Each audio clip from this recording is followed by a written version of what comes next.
Praise the lord. గొర్రెల దొడ్డిలో ద్వారమున ప్రవేశింపక వేరొక మార్గమున ఎక్కువాడు దొంగయు దోచుకొనువాడునై ఉన్నాడు. ద్వారమున ప్రవేశించువాడు గొర్రెల కాపరి. అతనికి ద్వారపాలకుడు తలుపు తీయును. గొర్రెలు అతని స్వరము వినును. అతడు తన సొంత గొర్రెలను పేరు పెట్టి పిలిచి వాటిని వెలుపలికి నడిపించును. మరియు అతడు తన సొంత గొర్రెలన్నిటినీ వెలుపలికి నడిపించున్నప్పుడెల్లా వాటికి ముందుగా నడుచును.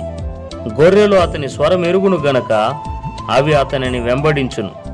అన్యుల స్వరము అవి ఎరుగవు గనుక అన్యుని ఎంతమాత్రమును వెంబడింపక వాని యొద్ద నుండి పారిపోవునని మీతో నిశ్చయముగా చెప్పుచున్నానని వారితో అనెను.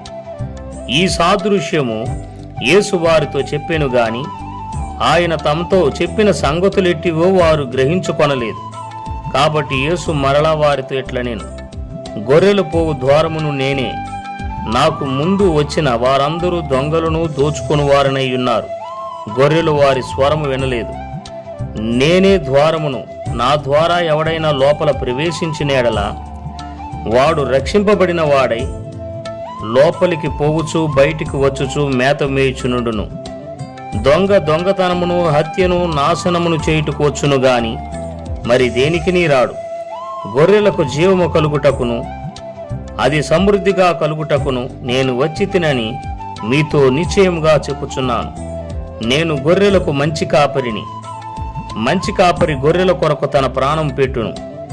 జీతగాడు గొర్రెల కాపరి కాడు గనుక గొర్రెలు తనవి కానందున తోడేలు వచ్చుట చూచి గొర్రెలను విడిచిపెట్టి పారిపోవును.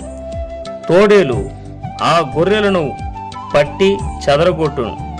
జీతగాడు జీతగాడే గనక గొర్రెలను గూర్చి లక్ష్యము చేయక పారిపోవును. నేను గొర్రెల మంచి కాపరిని.